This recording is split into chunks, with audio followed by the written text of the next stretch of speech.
Well, good morning to everyone. Welcome to the class on Joshua here in the auditorium at Lost River. Whether you're joining us here in person this morning or via live stream, we're definitely glad that you're a part of this study with us.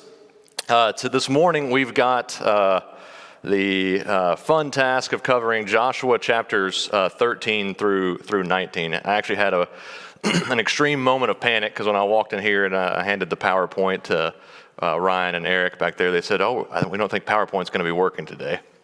And if I didn't have PowerPoint in a section that's all about maps, we'd be in trouble. So we got it working, so I'm glad we've got that.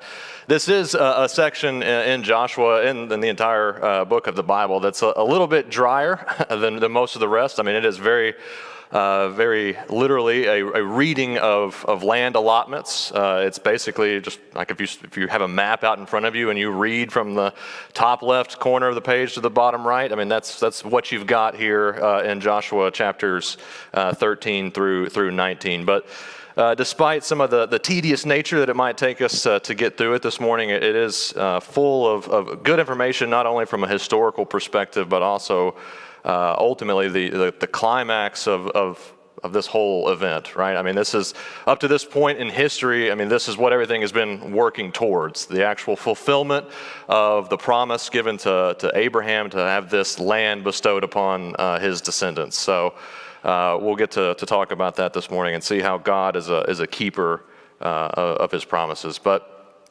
before we get too far, let's stop really quick and go to God in prayer, please. Our Father in heaven, we thank you so much for this opportunity to gather here this morning, to be able to open up your word and to study it. We thank you for sections of Scripture such as this, so that we can see in detail that you are a God who does what he says he's going to do, who keeps his promises to the generations, and that bestows gifts and inheritance upon his people with little to no effort of their own regard. We thank you so much for your strength and your control to be able to give such things to your people. And we know that this is ultimately a foreshadowing of our own inheritance that you also promised to Abraham. Help us to remember that, to be mindful of it, to be appreciative of it, and to strive to be holy, to hold on to what you've given us. Thank you so much for all the blessings you bestowed upon us, especially the ultimate promise of fulfillment through your Son. It's in his name we pray. Amen. Okay.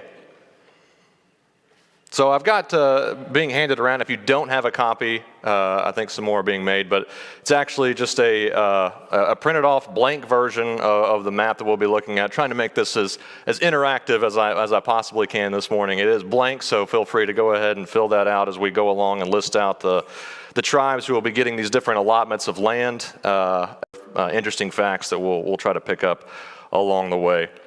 But as a quick review to kind of figure out where we are in our study in Joshua, it starts off in Joshua chapter 1 that Moses, the servant of the Lord, is dead. And Joshua, who was the aide or the assistant of Moses, is now taken his place and is leading the people. It's pretty interesting throughout the book of Joshua that Joshua is constantly referred to either as just by his name, just Joshua, or usually in more important sections, he's called Joshua the son of Nun, or here, obviously at the very beginning of the book, Joshua the servant of Moses, and he's referred that way throughout the whole Exodus and wandering event, Joshua the servant of Moses. But Moses is called what? A friend of God, or the servant of Jehovah, the servant of the Lord.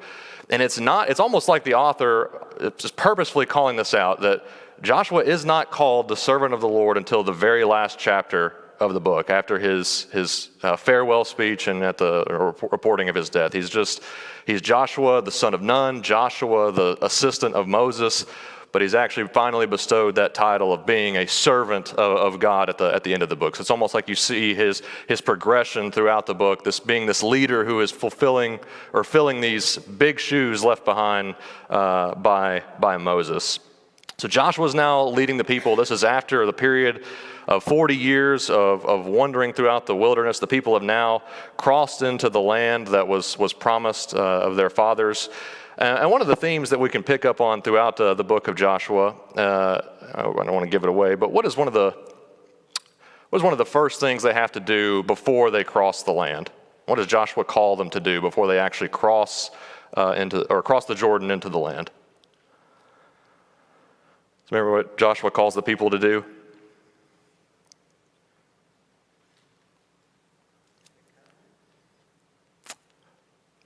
Sort of. He first calls the people and says, consecrate yourselves, right? Consecrate yourselves, sanctify yourselves, cleanse yourselves, make yourselves, worthy and to be able to move into this land. And then as soon as they get on the other side of the Jordan, before they actually do any of the conquering at Jericho, then they do what? They do two things before they actually take Jericho. They were circumcised. Why was that important?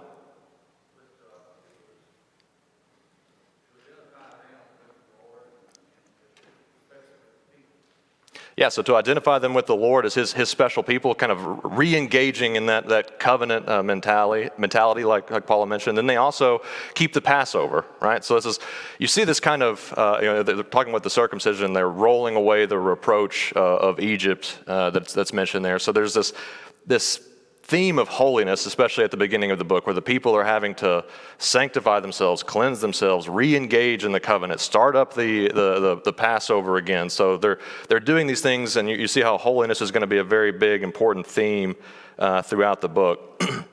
And then the first two cities that are mentioned for the taking, and these are the two that are given the most amount of detail in the book of Joshua, are Jericho and Ai. They're the first cities to fall, but Ai not without some complications. What happens when they try to take that?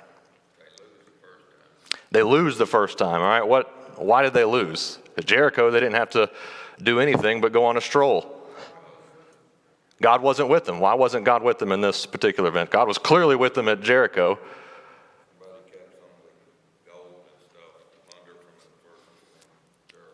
Yeah, and keeping with that theme of holiness, there's been a transgression, right, amongst the people.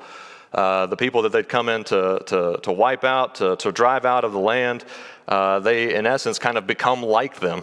They almost take the place of Canaanites because now God isn't with them when they go up to Ai. So you see that theme of holiness because the people here had transgressed. They had done something that God had explicitly told them not to do, Achan specifically in taking some of the spoils of the land of Jericho.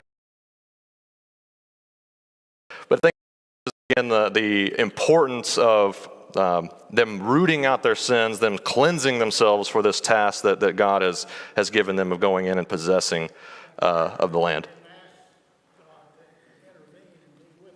Yeah, it seems like they just kind of, hey, we only need a couple of us need to go up there and we'll be back by dinner. Before the attempt to take Ai the first time, how did the Canaanites seem to Israelites who were coming into this land? They're at their threshold. They miraculously cross the Jordan. And how do the inhabitants of the land of Canaan view this nomadic people that have just kind of shown up? Yeah, they're fearful of them. They're scared to death. Rahab says that all the peoples, of the land, their hearts have melted. They don't know what to do. They're afraid. Jericho doesn't even come out to try to do battle with the Israelites. They just hole up in the city, but they're ultimately defeated. But after the sin of Achan, what seems to happen? The people. It says that several times that the people are still afraid. But it's almost like they're a little bit more emboldened now, right? Because the people of Ai, when the Israelites actually come up to take it, they actually go out to fight them. And the Israelites have to turn around and run. And then when they come back a second time, that's part of the whole military strategy of Joshua there. When they go up to take it the second time, people of Ai think, well, we've got this, right? So there's this kind of concept of the people's name and God's name, in a sense, being tarnished by the sin of this one man. Okay, what was this group of people who couldn't be stopped, this God who couldn't be stopped? Now they're vulnerable. Right? There's something that we can do. They're clearly going to be defeatable. So you see how the people seem to be a little bit more emboldened after this tarnishment of the people through the sin of Achan. Then you have the people being deceived by the Gibeonites. How are the people deceived? How are the Israelites and Joshua and the elders deceived by the Gibeonites? The way they addressed, the way they appeared to them. It seemed like they had come from a long distance away. Yeah, so they pretend to be they're just around the corner, but they pretend to be like they're from a faraway country. They wear tattered clothes. They bring tattered suitcases with them. They've got food that's purposely made to look like it'd been traveled with for a long time. But so the Gibeonites are deceptive. But what also happens from the Israelites' perspective? But they didn't ask God. Yeah. That's exactly right. They didn't inquire of God, so they just, again, kind of seem to take it on themselves and do this. It's pretty interesting when you think about it, how similar, or what's the result of that? Let's start there first. What's the result of the people of Gibeon deceiving the Israelites here? Are they wiped out like the rest of the Canaanites? Yeah. Yeah, so they're not wiped out. They're taken in. They're kind of grafted in to the people of Israel, if you will. They are made servants to serve the people as water carriers and wood cutters, but they aren't wiped out. It's pretty interesting how similar that is with the story of Rahab, isn't it? I mean, how Rahab, the people of Gibeon, they say when Joshua asked them the question, it's kind of a silly question, but why did you deceive us? It's like, well, we didn't want to die. We heard about what you've done. We were afraid, and so we acted in this way. Rahab was a very similar circumstance. She acted with deceit, but because of her faith. Right? She was afraid of the people, and she responded this way. And both of them are both Rahab and her family and the people of Gibeon are, because of their faith and because of their fear upon hearing about Yahweh, upon hearing of Jehovah who's come into this land, they respond to it in a positive way. They do things they probably shouldn't do, but they respond with faith, and so they are ultimately kind of grafted in. And then in contrast with Achan, who doesn't act in faith, but kind of takes things on himself to try to hoard as much goods and spoil for himself as he can, he becomes like a Canaanite, and he is ultimately cast out and stoned, and he and his whole family are put to death. And then you have the tale of the southern conquest of the land. The king of Jerusalem, he goes and he rallies these other southern city-states and the Amorites, and they make war against this group of Gibeon who just made this new treaty with the people of Israel. And so they call on their new ally, they call on Joshua to come and save the day, to help them. God tells Joshua in chapter 10, verse 8, not to be afraid. And so Joshua and the people go out, chase them down, and with God's help, there's two miraculous events, if you'll recall, that kind of help lend the victory to the people. You've got the hail that comes down from heaven and kills more than the sword.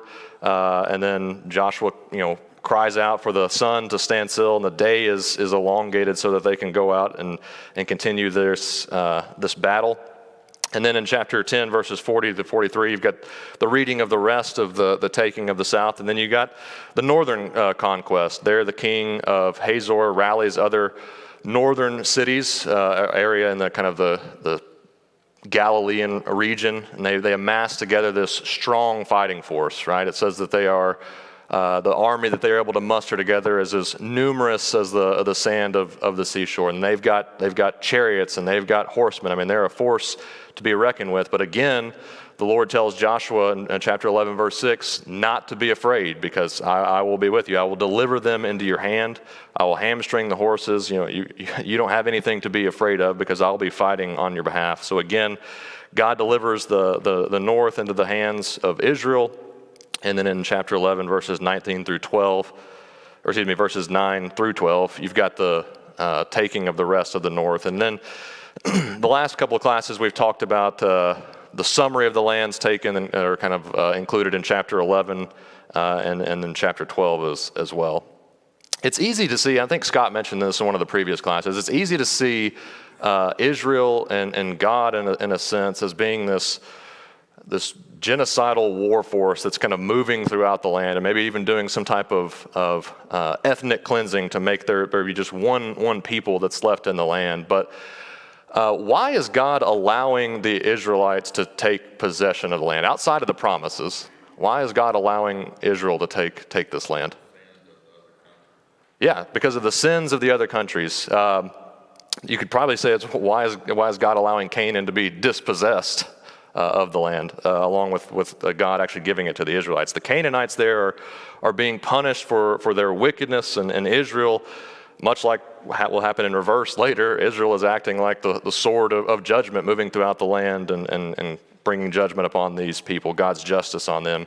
Deuteronomy chapter 9, verse 5, it says, it is not because of your righteousness or your integrity that you are going in to take possession of the land, but on account of the wickedness of these nations.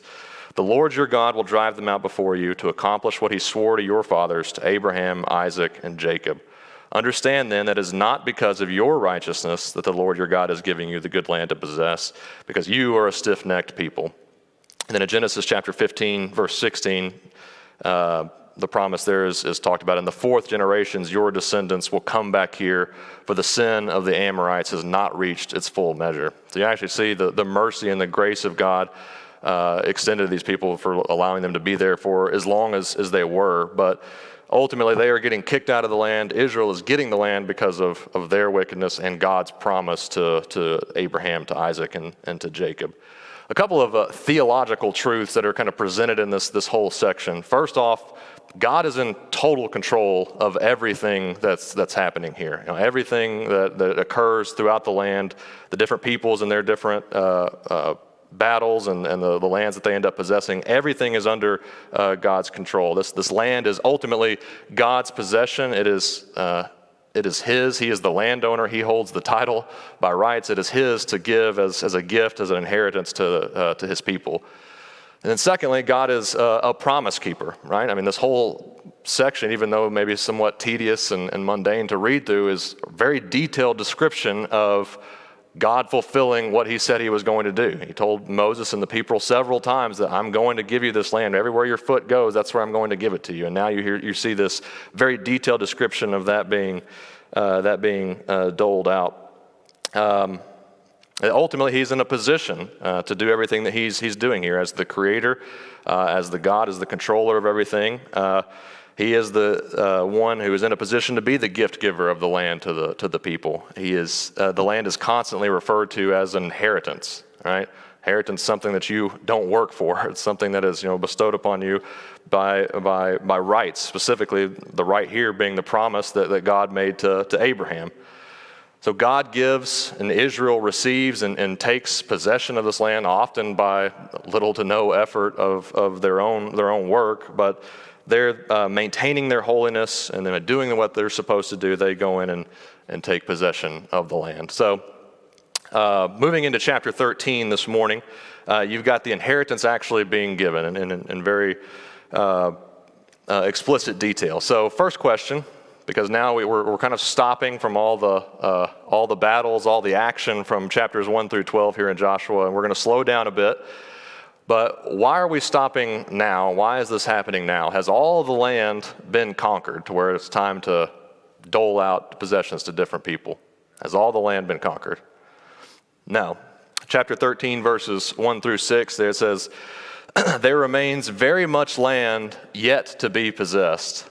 This is the land that yet remains, all the territory of the Philistines and all that of the Geshurites, and it goes so on and so forth. A lot of the land that's along the Mediterranean Sea, a lot of it was in possession of the Philistines, and then several areas that are kind of speckled throughout the places that they've already gone through via conquest. So why then are we actually pausing now to do this? There's been this campaign that's probably lasted somewhere in the neighborhood of 5 to 7 years, and we'll see why we think that in just a moment.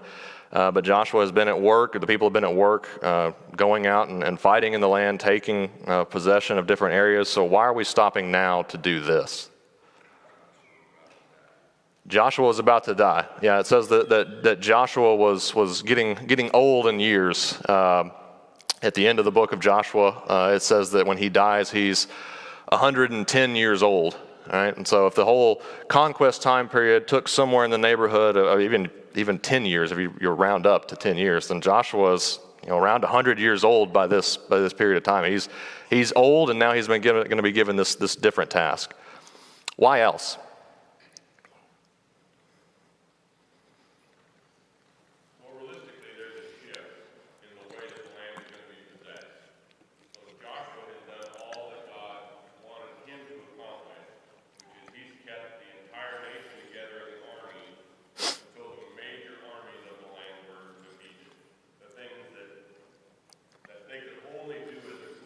Yeah. Joshua has accomplished. Now the rest of the task is going to fall on the individual tribes to move into those lands and now possess. He says here, you've done all that I've asked you to do. Now it's up to them. Yeah. Go ahead and give them their inheritance and let them go possess the land. Yeah. That's there's a systematic way that this kind of has to take place. And God talks to Moses and the people about this in Deuteronomy chapter 7, verse 22, and in Exodus 23, 29 through 30, that I'm not going to give it to you all at once. It's not. I'll drive the people out little by little. He actually says specifically, this will not happen in the course of a year. And he says that the reason for that is if you're out conquering and taking this land, then everything's going to get overrun. The animals are going to, overrun the whole area, and you'll conquer one place, move on to conquer another, and then that whole place that you just left is going to be, left to ruins. It'll get out of control. So this has to happen systematically. Has to happen little by little. And so, like Scott mentioned, the work of Joshua and the people up to this point has been successful, and they've completed the task at hand and going and driving out the main military forces in the land, at least for a time. And so now the task will fall on the people, the individual tribes, to go finish the work, as we'll see a little bit later. But then, like Steve mentioned, Joshua is getting old. He's around 100 years old by this point in time. Joshua and Caleb are the only two of the original Israelites, that came out of Egypt who are still around. The rest of them, died in the wilderness. So Joshua's getting old in years, and God is telling him that your job now is to divide the land. And that's what your task now is. You've completed this one task in conquering the land the way I wanted you to conquer it, and now your job is to divide the land. But God is going to be the one, verse 6, that continues the effort to drive the rest of the inhabitants out of the land if the people are going to do that. All right. A couple of clerical points before we get actually into the vision itself. Who are the tribes and where do they come from? We're going to be spending a lot of time talking about different tribes of people, different allotments going to different family groups. So who are these tribes and where do they come from? Yeah, Jacob's sons and grandsons. I don't know how easy that is to see up there. It's actually a little smaller than I intended, but you obviously had Abraham and his wife Sarah, and he actually had his firstborn child, Ishmael, by Hagar. But Isaac was the son of promise, and he married Rebekah, had two children, Jacob and Esau. And again, the younger will serve the older will serve the younger. So Jacob had 12 different sons by 4 different women, and you've got those listed there: Reuben, Simeon, Levi, Judah, Gad, Asher, Dan, Naphtali, Issachar, Zebulun, and Joseph and Benjamin. So that is going to be the actual 12 tribes that are going to be the inhabitants of the land here. Of Jacob's 12 sons, Reuben was the firstborn, but who received the birthright?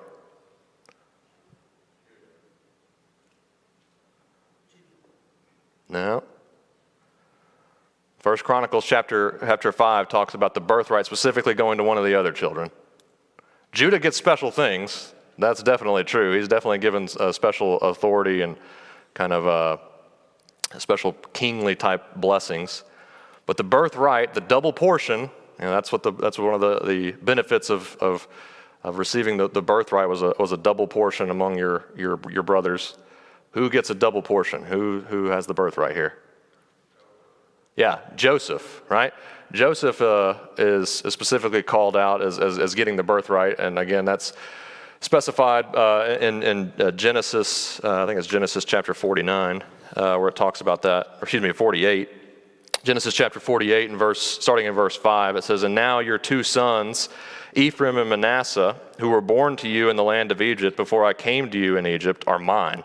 So Jacob is telling Joseph, Ephraim and Manasseh, your two firstborn sons, it's like they're not your sons anymore. It's like they're my sons. All right, their inheritance will be as if they were my own children. Just as he says here, as in Genesis 48. They are mine, just like Reuben and Simeon are mine. But your offspring, Joseph, whom you beget after them, they'll be yours, and they'll be called by the name of their brothers in their inheritance. So the tribe of Joseph, if you want to think about it in such a way, it's actually broken out into two tribes because he gets the double portion with his first two sons, Ephraim and Manasseh. And then just from another clerical standpoint, from the actual markers that are listed out in the land, it's very hard. The maps that you've gotten or handed out, I mean, they're just rough drawings. It's hard to tell exactly where all of the boundaries, where all of the cities are. Some of the cities that are mentioned in these chapters, this is the only place you'll find them. Other times you might see them mentioned in passing either here or there, but then you've also got like landmark type references to places. You've got local landmarks like the Rock of Bohan, or the Well of Waters of Nephtoah, or the Oak of Zanaim. So you've got these places that are just known in the area. It'd be like, when we give directions around here, you go up to that big tree, you go up to where that fence turns from white to black, and that's where you turn right to go to my grandma's house. Right, so he's giving these local landmarks. So obviously these areas kind of shift and move over time. But again, the whole point of what's happening here is that God is explicitly and in very significant detail giving out the land to the peoples. But the maps that you've got there blank, we'll go ahead and fill those out this morning. But it's close enough, and it gets you to the point to know generally where these people settled and generally where they kind of stay. It's good to know that to help us get some good ideas as to how things play out later on in history and which tribes kind of stick with which tribes.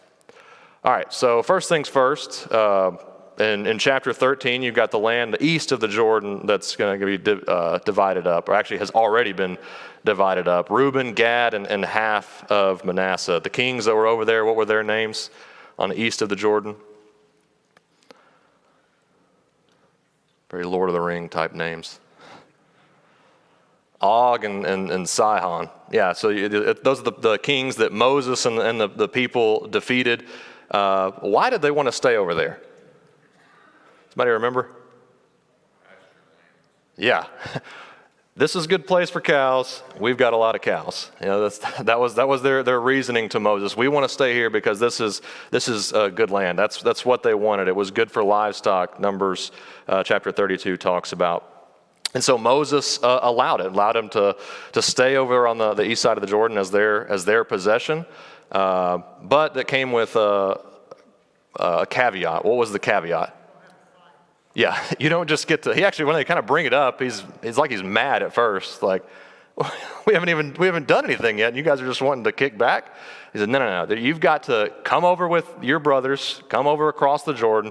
You've got to fight with the people. When that's done, then you can go back and claim this inheritance. And the people there were true to their word. They did what they said they were going to do, and so now the land that was ultimately given by Moses is recounted here at the beginning of chapter 13.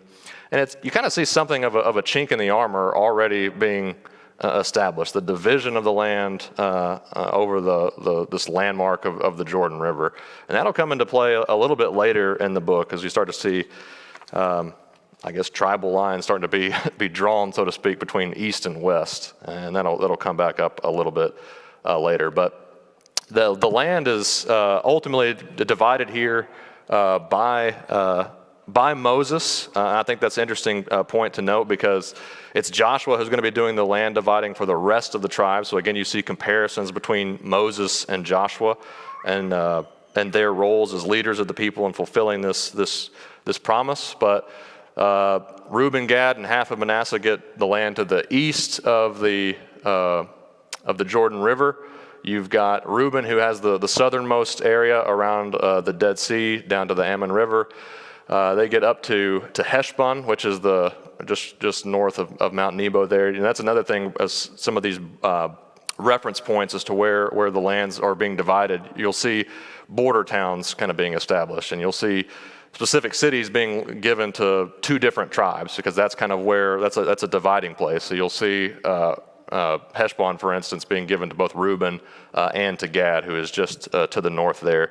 Gad gets all the land all the way up the Jordan River. I don't think that shows it necessarily in your maps, but it talks about them having the possession of the land all the way up the Jordan to the Sea of Gennesareth, which is the Sea of Galilee, or Gennesaret, as it's later kind of called in Greek. Let's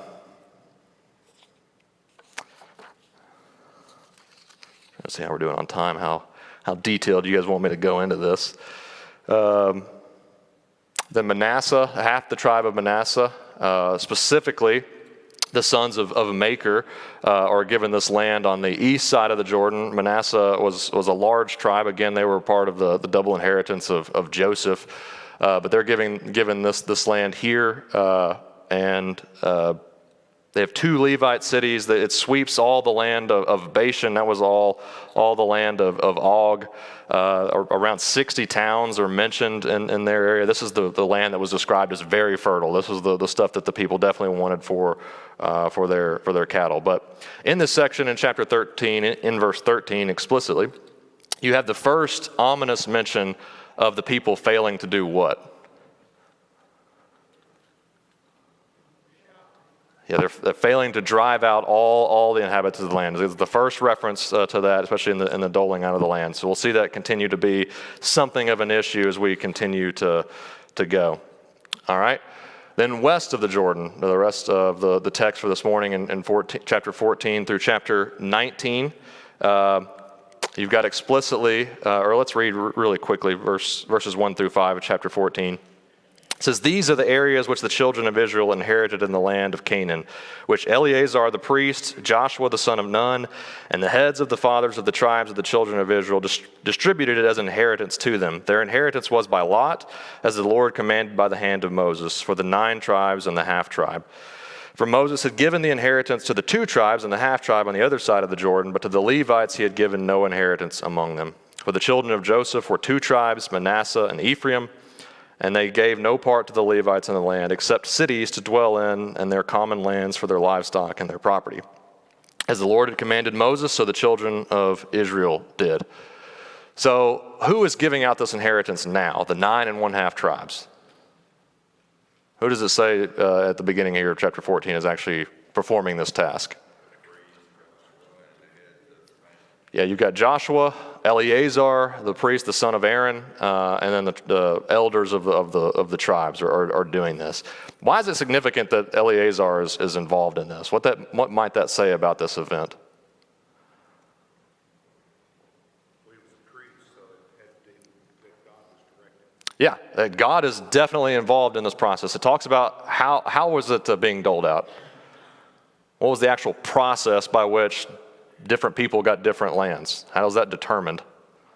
By lot, right? And so Eleazar was likely involved in the casting of lots, the inquiring of God to determine who got what. But Eleazar being involved definitely shines not just a legal legitimacy on this process, but a religious legitimacy on what's happening here and the fulfillments of these promises. You'll see this several times sprinkled throughout this entire section, but who doesn't get any specific land allotted to them? Levi. Why is that?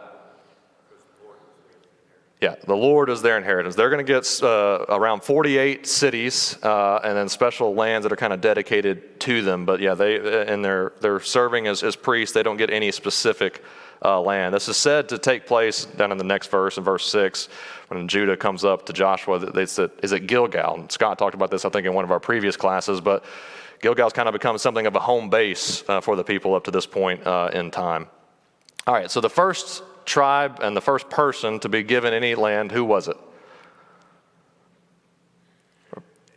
Caleb. And what tribe was he from? Anybody know? What's the most important tribe?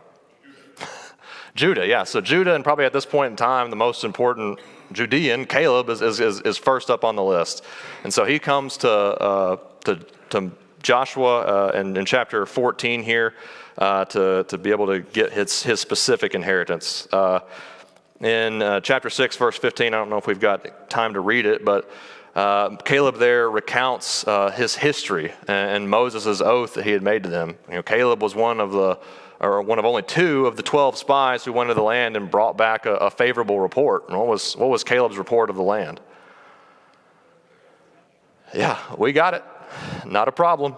Yeah, and what was the rest of the people's viewpoint? Yeah, we can't do it. There's giants there. The people are big. The people are strong. We can't drive them out. We looked like grasshoppers to them. We felt like grasshoppers when we were standing in front of them. It talks about the Amalekites, the Anakim there, who were possibly descendants of the Nephilim, right? The sons of Anak. These are giants. They're big people. It talks about them being physically larger, physically stronger than the other people in the land, specifically the Israelites. So who could go up and stand against them? Caleb here mentions, he talks about the oath, and Moses, and we talked about this. Joshua, you were there, you know the story, but we were the ones who said we could take this, and Moses promised that I would get my specific land. And he says that he was 40 years old when all this started, and then 40 years of wandering, 5 years of conquest. So now that's how you kind of get the roughly 5 to 7 years of the actual fighting and taking possession of the land. But Caleb says, I'm 85 years old now, and I'm still ready to go, right? I've still got it. I still want to go fight. And so, Joshua talks about this is what land does he want? What land does Caleb want? That he was promised the land that he walked on. Yeah.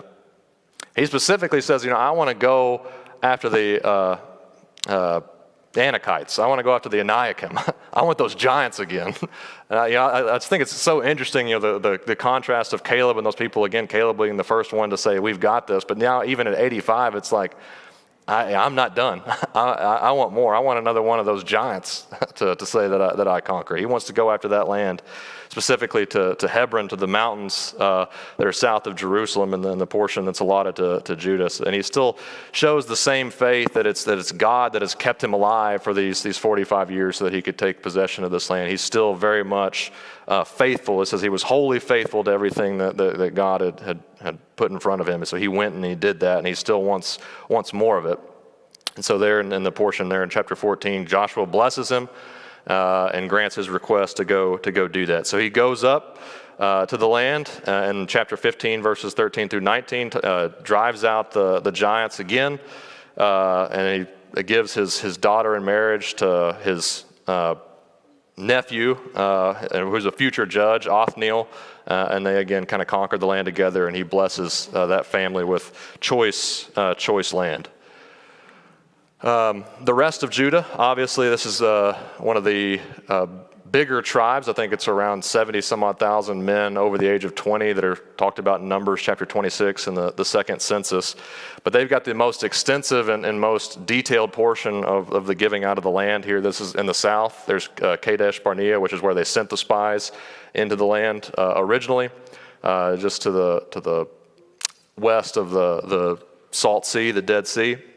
They're given over 120 different cities. 9 of them end up being Levitical cities. But again, you kind of see a chink in the armor start to be referenced in chapter 14, verse 63. It says they could not get rid of the Jebusites, or the people of the city or the Jebusites. That's Jerusalem. It's a border city with Benjamin. It kind of actually is attributed to Benjamin later on for not being able to drive them out. But the Jebusites actually hold that land. It's kind of interesting for being such a prominent city throughout the rest of the Old Testament and the period of the kingdom, especially under David, that they didn't have control over Jerusalem until David was able to come in and drive the Jebusites out hundreds of years later. And that's in 2 Samuel chapter 5. Then you've got Joseph's inheritance between Ephraim and Manasseh. They are, this is on the east side of the Jordan, or excuse me, the west side of the Jordan now. But they get choice land there that includes big name cities like Shechem and Shiloh. You've got Manasseh on the north, Ephraim on the south. It is again mentioned that they don't get rid of all of the Canaanites in the land of Gezer or in certain Manassite cities that said that they were outside of Israelite control until the time of Solomon when he comes in and conquers the land. Actually, he's given some of it by Egypt. The Canaanites, it says they were determined to live there, and the people were unable to drive them out. So you see more determination for holding onto the land by the Canaanites than you do some of the Israelites in this section. There's a event recalled where Manasseh, some women from the tribe of Manasseh, after one of the fathers did not have any sons, so they are given special inheritance that they were promised by Moses, and there was a completely legitimate claim God approves of, and Joshua honors that. And then some people from Ephraim challenge Joshua over their specific lot of the land. They say, we don't have enough. We're a big group of people. And it's interesting that the people of Ephraim are challenging Joshua on this because somebody know what tribe Joshua was from? Ephraim. Yeah, I mean, it's like if Joshua was going to be unfair and kind of shift the land to a certain group of people, it would have been them. But they challenge Joshua over what they are or what they have. They say, we're not given enough. We're a big group of people. And what's Joshua's challenge to them? How does he kind of turn that on its head? If you want more, go and get it. It's go up into the hill country, cut down some trees, and drive out the inhabitants of that land. But they, again, kind of say, well, we are big and we are strong, but those guys up there are big and strong too. They've got chariots of iron. I mean, they're big and bad. And so Joshua's like, no, again, you're big and bad too. If you want it, go take it. So he doesn't give in to that pressure of the people. They have fear of the Canaanites, and again, you kind of see the contrast between the people of Ephraim and people like Caleb, who are ready to go take on the biggest and the baddest, and the people of Ephraim are afraid of the people with chariots of iron, despite their God being with them thus far. And again, Joshua confirming that if you want it, it is yours to take. So with the most important tribes, Judah and Manasseh and Ephraim kind of being talked about, you've got the division of the rest of the land. You've got 7 tribes that still haven't been given any land. You do see in chapter 18 now, this is the headquarters is kind of moved from Gilgal to Shiloh, where they set up the tabernacle there. Joshua sends out surveyors, 3 men from each of the tribes left to go out into the land to survey the land, write up a report of it. They're supposed to come back, give that report to Joshua, and then Joshua's going to cast lots to determine who gets what. So it's interesting to note that nobody knew who was getting what when they went out to survey the land. So it's kind of like a nice, fair way to divide it up. You go divide it up, figure out where landmarks and division lines ought to be, then you come back and I'll tell you who gets what. All right, so they send out these surveyors, they come back, they cast lots for the land. And it's interesting that every tribe here is mentioned, right? And that's probably some of that tedious reading a lot through these names. But each of the tribes is mentioned specifically in this process. So I think you get to see the unity of the people, the people sticking together, not only in the conquering of the land, but now then the taking of it and the possessing of it, the completeness with which God is in control over this granting of the land titles to the different peoples. And then ultimately the fulfillment of God's promises like we talked about. So the rest of the tribes that are given, Benjamin, I don't know if you saw that come in there, Benjamin right south of Ephraim. So they've kind of got the land of Jericho and Jerusalem there. They're pretty geographically well located between the tribes of Judah and Joseph. They are again mentioned as unable to take the city of Jerusalem, take the Jebusites in Judges chapter 1. The tribe of Simeon is the second lot. They actually don't get any specific land boundary areas. They're given certain cities within the tribe of Judah. They may know why that might be. There are two groups that didn't get any specific land. Two tribes that didn't get any specific land. Who were they? We already talked about one of them. Levi, and the other one being Simeon here. What are those two known for doing? Those two brothers, the original brothers. Anybody remember?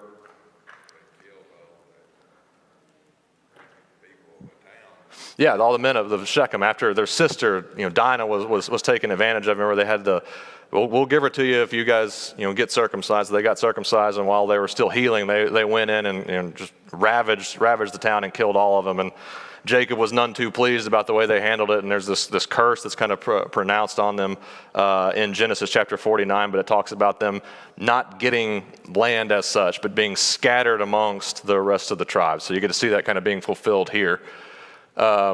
Zebulun up to the north, just to the west of the Sea of Galilee. This is all kind of rich, fertile land here.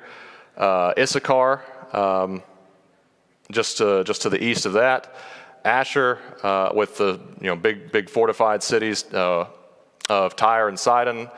Naphtali, just to the east of that. Again, this is kind of, even though these are smaller tribes and not really mentioned elsewhere much in Scripture, this is where Jesus spends most of his time, right, doing his ministry. I think that's pretty interesting to note.